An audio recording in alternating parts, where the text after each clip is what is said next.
All right, it's that time again. Got this one adjusted.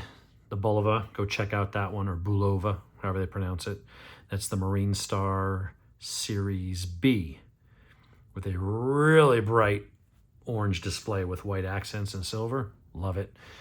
But we're looking at another Orient. So I got a lot of dive style watches. I got G-Shocks, but I only have like a couple dress style watches, and I really like Orient. Orient has impressed the shit out of me with their quality. They are part of the same company that is Seiko. So Seiko and Epson, remember the company Epson, E-P-S-O-N, makes printers and stuff? Same company. So Seiko Epson owns Orient. So it's kind of like a sister brand. You can say, well, it's their value line, but they are their own company. They share some things in common, but then they use their own movements. And Orients could be $90, then go up into a few, 300 plus range. So they kind of fill in that market. So, 100 to 300, let's say, is the average for an Orient, whereas Seiko kind of starts around 140 and then can run up to whatever. But they're really good watches. So I've got the Kano, whatever, Kano. This is the dive style watch with the beautiful ruby red dial on it. 200-meter water resistant screw down crown, which is actually better water resistance than my Seiko 5 Sport, which is a little bit smaller. They're both automatics, so mechanical wind or automatic. They both have see-through back. They advertise, I believe, with sapphire glass, or maybe that one's Hardlex and this one is sapphire. I don't know. And so I wanted another dressy style watch because I've got a lot of, diver style or diver-ish sport watches. So what do you think this is going to look like? I wanted something that had a very clean, very elegant dial that just kind of spoke to me while having a nice, classy bracelet. So the model number on this is the Orient RA-AC0J03 L10B. Yes, I'll put the link in there. I don't expect you to replay that 15 times to get it right. It is water resistant, I believe, only to like 50 meters. Its water resistance is not as much, but this is for a dress watch. 42 millimeters. It is mechanical. Roman numerals.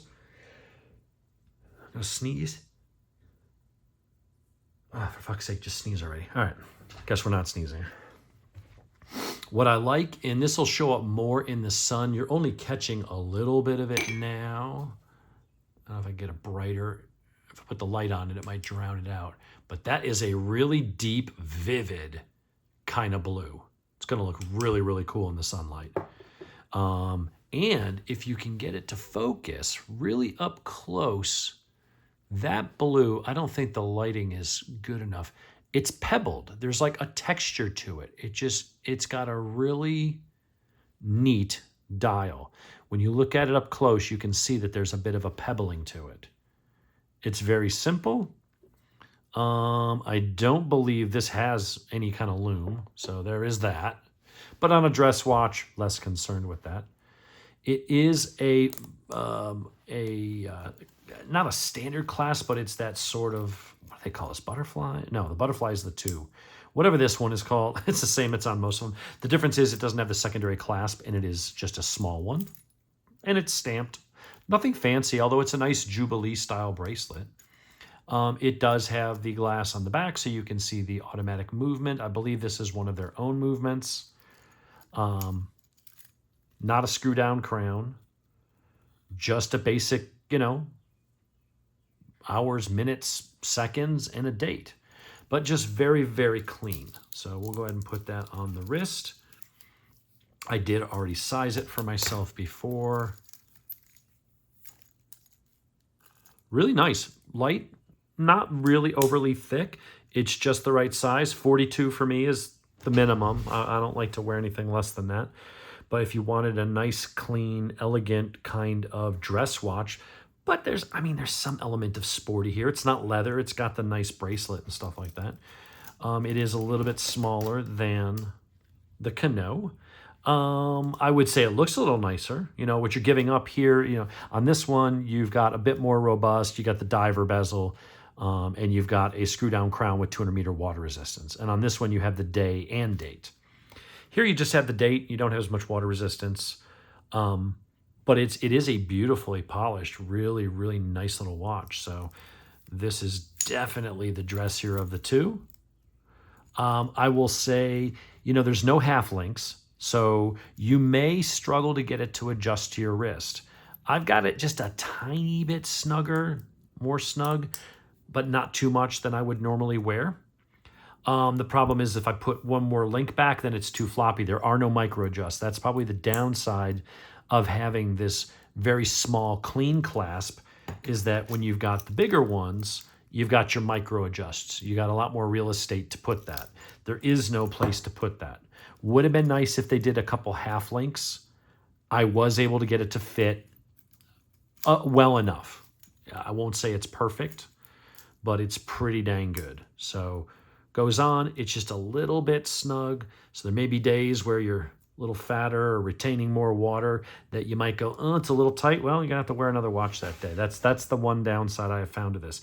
Now they do make these in black. They've got a couple different colors, and they sell them with leather straps. And the leather strap may be a little bit more forgiving, right? Because you got holes closer apart.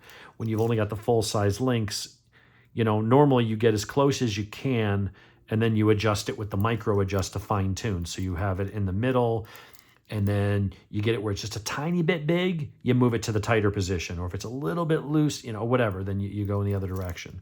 And that's what I was able to do with really all of these watches.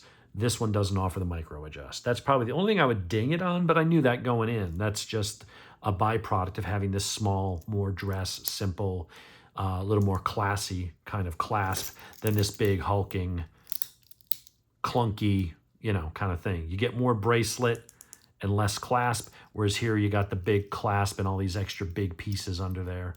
So everything's a trade-off in life, right? So no batteries. This one is an automatic, so I'm probably gonna have to get a watch winder for at least, I think this is maybe my fourth or fifth automatic. And I noticed the problem when I go is that if I don't wear it in a few days, then I got to pick it up and go set the date and time every time. If you only have one or two watches, you tend to wear them every other day or every day. Then it's not an issue, you know. So for me, that's probably the only thing. But I wish the lighting was just a little bit better. Let me try to do this. It really is a brilliant blue. I'm in my office here, and it's kind of cloudy out, so it's not all that bright. Let me wipe the fingerprints and smudges off the glass. But it really is a beautiful blue. It's like if you're old enough to remember those old bottles of Noxzema skincare, skin cream, it's like this deep blue iridescent that when the sun's not on it, it looks navy blue. As soon as you get a bright light on it, it like lights up and pops. It's really nice. I definitely dig in that. No lume, but that's okay. You know, everything's nice polished stainless steel in there. So you just have that classic metal and then that splash of blue color. I like it. That's a really nice dress watch. I could see myself wearing that. The price on this thing wasn't that much. That's the thing with Orient. Orient is part of Seiko. They make a really good watch. And what did I pay for this thing? $182.60, 2-day shipping. So it's sales tax, $190.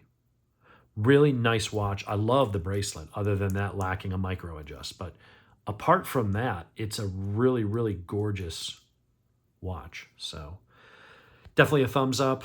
Can't see anything wrong with it. Like I said, it's 42 millimeter. It's a 22 millimeter lug. If you want to get it in a leather strap, you can. There are a few variants, but they just call it the Orient Classic Automatic Blue Dial Men's Watch. So we'll put the link in the description. If you want to check it out, go for it. I think it's awesome. You know, do I like it better than the other ones? I mean, it depends. It's like having different shoes. Some shoes are more comfortable, but you wouldn't wear it to a wedding, right? And then there's other times where you, check that out. The diving bezel is inside. It's under the glass. So it's not a click, click, click, click up on top. Gives you much more color, much more real estate for the dial. Makes the dial look that much bigger. Yeah, I like it a lot. It's a good addition. I like Orient. There's another Orient that's a solar-powered Panda model that's a 43.4 millimeter or something like that. And it's the Panda style with the stopwatch, chronograph. It's got 200-meter water resistance, screw-down crown. That one's like 320 for an Orient that's kind of expensive. You're almost up into the Seiko, but the Seiko speed timer I think is like 450 or 500.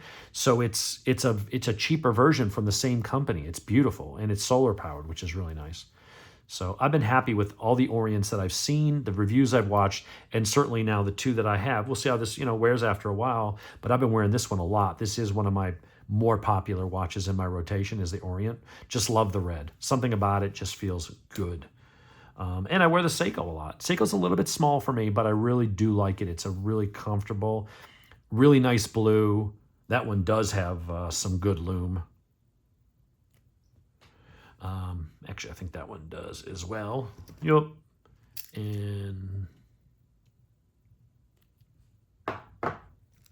yeah, that one's got some lume, although it doesn't seem as bright.